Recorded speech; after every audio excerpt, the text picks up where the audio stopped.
Good morning, everyone. It is Friday, October 24. I'm Juliet Bennett Ryla here with Marie Gharib, and this is the Hustle Daily Show.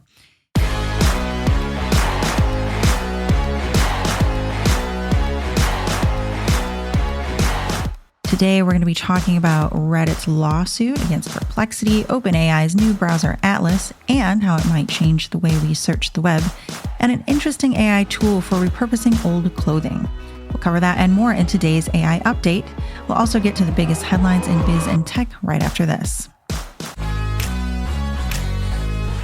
Using only 20% of your business data is like dating someone who only texts emojis. First of all, that's kind of annoying. And second, you're missing a lot of context. But that's how most businesses operate today, using only 20% of their data, unless you have Hubspot, where all the emails, call logs, and chat messages turn into insights to grow your business, because all that data makes all the difference. Learn more at HubSpot.com.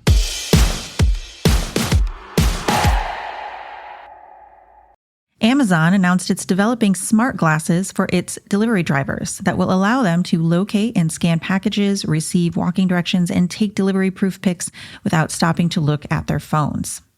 8 Sleep is working on outage-proofing its beds, which start at $2,500 and go on up after the AWS outage led to them overheating, people missing their alarms, some of the beds locked in uncomfortable positions and couldn't be changed, all that stuff that kind of comes when you have a smart bed that is dependent on the internet to work properly. You may want to fact-check any AI assistants you have, because researchers at the European Broadcasting Union found that among AI answers pertaining the news, 45% have at least one big issue, 81% have a minor issue, and 31% have some sort of sourcing issue. As just one example listed in the Gizmodo article about this issue, ChatGPT apparently claimed that the current pope had died and had been replaced. So that's an example of the kind of thing you may be looking out for. And finally, the mysterious object that struck United Airlines aircraft and forced an emergency landing may have not been space debris as previously speculated, but a weather balloon from startup Windborne. These smart weather balloons are designed to collect atmospheric data and other information about the weather, but it looks like they may have also caused this pretty surprising incident where the plane was damaged and there was a minor injury on board. So we'll see how that develops.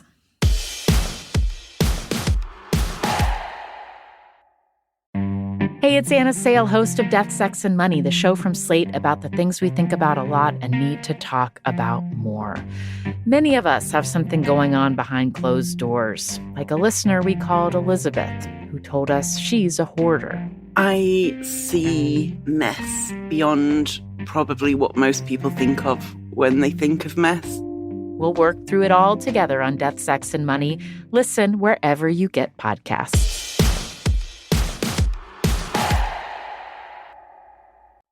And for more stuff like that, subscribe to the show, and we'll have more for you tomorrow. All right, moving along. Today we are here from Maria from the Mindstream newsletter to discuss the latest in AI. As usual, I'm going to ask you the same question you're asked every time. What is one interesting AI thing that you have come across in the last week? Well, so many things have happened this week. We've written about many things, but what we're writing about, Reddit is suing Perplexity, and it's not just like a small spat anymore. It's about like who gets to own the internet. Mm-hmm. So Reddit claims that Perplexity has been scrapping its posts through third-party data vendors. They're basically saying you didn't come through the front door, you broke through the side door. Mm-hmm. The lawsuit compares the scrappers to bank robbers cracking armored truck, which is very Reddit of them. And now Perplexity is denying it. So they're saying that they're just giving people access to public knowledge, not stealing it. But online, people are obviously split because it's a very controversial thing. Half are cheering for Reddit for protecting user data. The other half are calling it ironic, given that Reddit already sells data to OpenAI and Google. So it's a bit messy. Mm-hmm. The bigger story here isn't who is right and who is wrong. It's that this fight shows how valuable human conversation has become. So everyone's like chasing authentic data to train models, and the web's turning into a tug of war between platforms that have it. And startups sort of need it. So, yeah.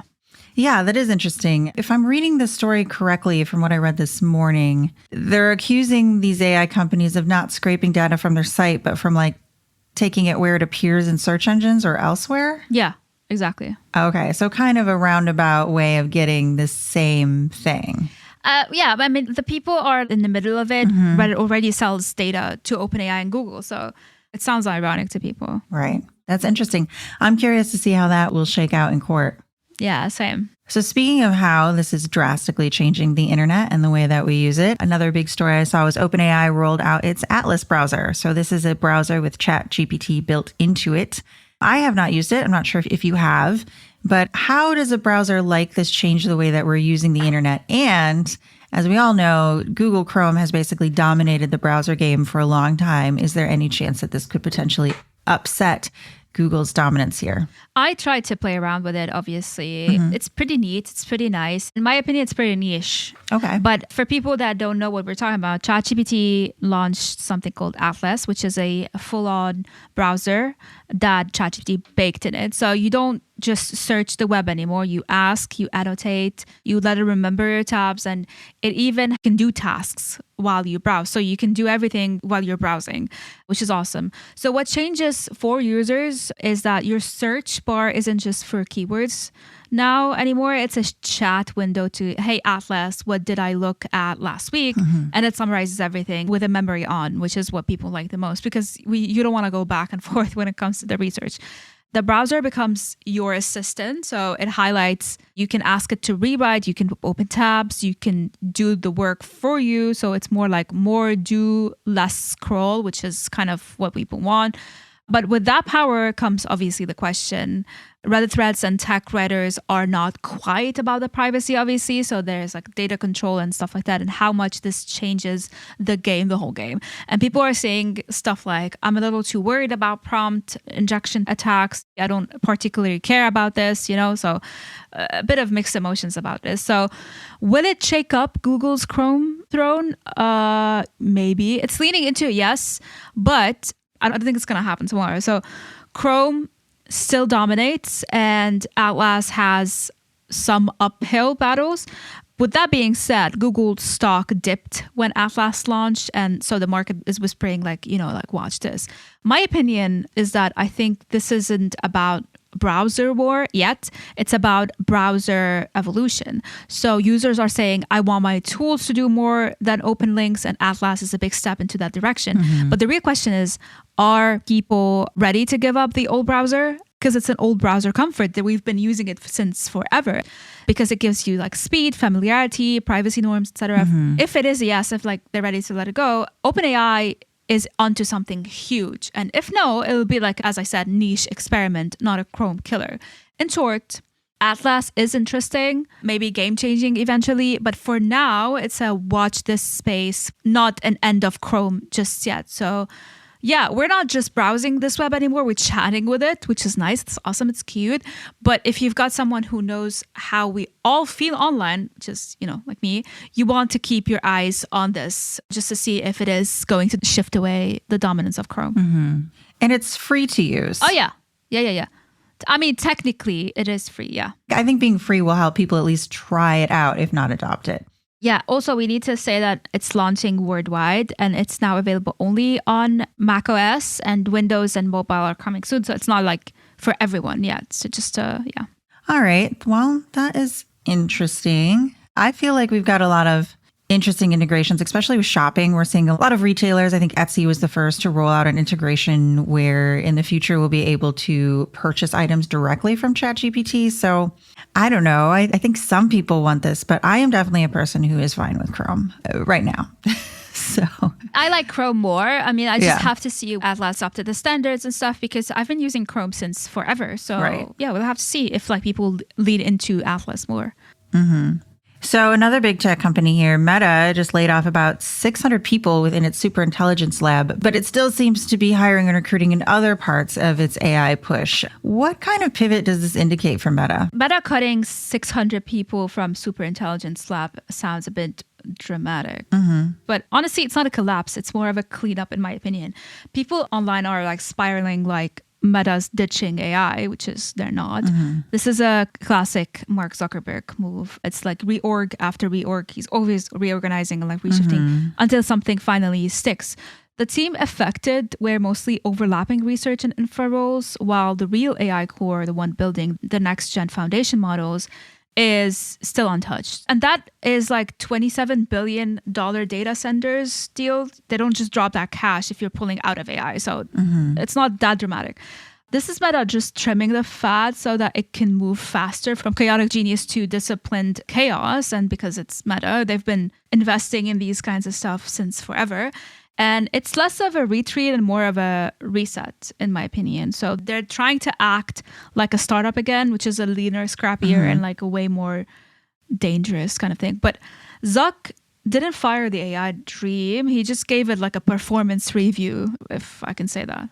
Yeah, and I did read that some of those people who were laid off are being encouraged to reapply for other parts of that same broader AI team. 100%, yeah. So one thing that I thought was really cool in the Mindstream newsletter that you work on is this tool you talked about called Refashion, which essentially lets people design, I believe you call it modular clothing. Yeah. So you can turn pants into a dress, a top into a skirt. And this is an AI-powered tool. So how exactly does this work? And is this something that you think we'll see a lot of at scale? Or what do you think is going to happen with this type of product? I mean, Refashion is such a fun one. While I was reading the article, I was really having a blast because it has so many details about how everything is working. And for people that don't know what it is, it's an MIT and Adobe project that basically lets you design clothes like it's Lego, right? So the software breaks fashion down into modular pieces. So you can literally like kind of turn a pair of pants into a dress or a shirt into a jacket just by rearranging the panels. And you draw what you want. So the tool generates a blueprint and it even kind of simulates how it fits on different body types.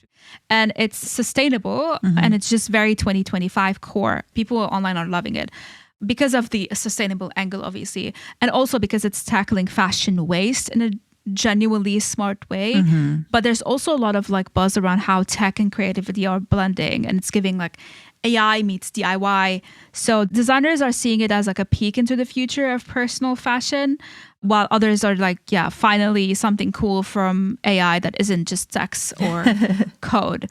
But at scale, we're still like pretty early about this. It's like more lab prototype rather than like a Zara rollout. You know, it's like a fashion rollout. But conceptually, it is solid. And once this trickles into a mainstream fashion tool, I think we'll see a shift from like fast fashion to a flexible fashion, you know, pieces that evolve with you instead of like ending up in a landfill. So I think it's a nice approach, I think, so that we can lessen the amount of people that make our clothing but are not being paid the way that they should be paid and the injustice in that. So I'm hoping for the best with this one. Yeah, you know, it's interesting that you mentioned the Lego thing because one of my favorite stories that we recently did in The Hustle, because I have the same sort of feeling where, you know, if you show me an AI thing that is essentially making a spreadsheet, I'm a little less interested than something that has a sort of practical real world effect. Yeah. And we were just talking about a company called Sort a Brick, where people are sending in their Lego collections that are just, you know, jumbled all together in a big Tupperware bin somewhere. And they can pour it into this sorting system, and using AI, the AI is able to identify each brick, size, shape, color, etc., and then give you a list where it matches the bricks you have to the sets you could build with what's available, or what you could build if you just had like one or two more bricks. And then it'll offer to source those bricks for you. And then if you want, they'll clean the bricks, repackage them into the sets that they belong, and then send them back to you. So incredible. Instead of being like, this is just a big mess, I'm done with Lego, you can kind of get new life out of your Lego. They are painful bricks, honestly. You cannot step on them in any shape or form. They are weapons. Yes. But yeah, that sounds so cool. Like, this is what we want to see. I don't want to see coding or text or like whatever vibe coding people are trying to do. It's not something, as a person that sure writes about AI, I'm a journalist at the end of the day, but I want to see nice, like nerdy things rather than just coding. Yeah, same. I don't want AI to write music for me or, you know, try to pretend to write me this really emotionally charged story that I feel is just, you know, regurgitating other people's emotionally charged stories. But yeah. In terms of, can it identify patterns and show me new Lego sets to build or show me a pattern for how to so turn cool. clothing I have into something else? Like that's That's really fun for me. I really like those kinds of stories. Yeah. That sounds so cool. Yeah. Is there anything else you wanted to talk about this week? I mean, the week is a bit charged. There's so many things happening. So we'll just have to see what next week has to hold, because every single week in AI is just, an overflow of breaking news. So, yeah. Yeah, and we didn't even talk about OpenAI's future in erotica. So there's lots more in store for us in the future. I mean, we could talk about like how they're shifting back into being nice and like being our besties. We can talk about that, sure. Yeah. Because I sincerely, ever since we covered it with before, like ever since like ChatGPT 5 became so cold towards me, I've always thought like, am I being broken up with? I don't like this feeling. But now it's coming back to being my bestie. So all's good. I always tell it thank you, even though I know it's a robot. So I get it.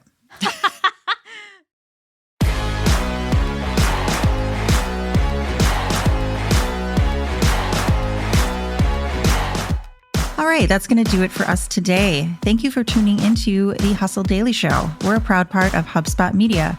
Our editor today is Robert Hartwig, and our executive producer is Darren Clarke. We've got a lot more tech and business coverage in our newsletter, so if you're not subscribed, go get yourself signed up at thehustle.co/email. And for more AI news, head over to mindstream.news. And we will see you next week.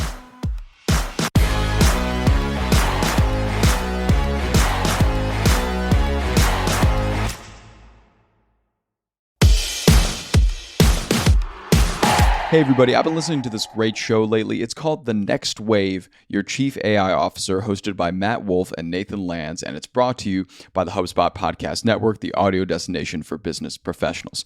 So you can catch The Next Wave with Matt Wolf and Nathan Lands, leading AI creators who are your guiding light in the AI and technology frontier. AI technology is transforming super fast, and it's changing every day, and the way we do business and the media landscape is all fragmented, but The Next Wave strives to be the leading podcast on AI technology and how you can actually apply it into growing your business. You can check them out wherever you get your podcasts.